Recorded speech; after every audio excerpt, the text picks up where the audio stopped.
Masih bersama saya Rizka Devi dalam Kompas Aceh Sepekan.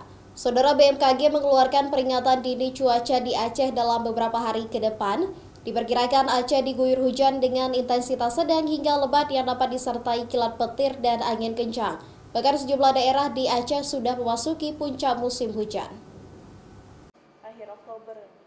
Curah hujan yang tinggi karena adanya pengaruh daerah siklonik menyebabkan potensi hujan masih akan terjadi merata di seluruh wilayah Aceh dengan intensitas sedang hingga lebat yang dapat disertai kilat petir dan angin kencang. Daerah dengan curah hujan tinggi seperti Barat Selatan Aceh dan wilayah dataran tinggi seperti Aceh Tenggara Aceh dan Gayo Lues serta wilayah utara dan timur Aceh. Hujan dengan intensitas sedang hingga lebat perlu diwaspadai masyarakat.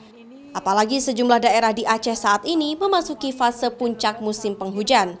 Dengan curah hujan yang tinggi, terutama warga yang tinggal di daerah dengan potensi bencana banjir dan tanah longsor.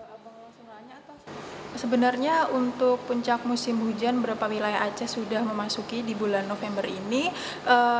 Untuk kondisi potensi hujan lebat tersebut tergantung kondisi atmosfer serta kondisi lokal di wilayah tersebut. Terkhususnya seperti sekarang ini di wilayah perairan dekat Aceh terdapat daerah siklonik sehingga hal tersebut berpotensi terhadap peningkatan curah hujan di wilayah Provinsi Aceh. Namun untuk kedepannya masih perlu memantau dari segi kondisi atmosfer di wilayah tersebut.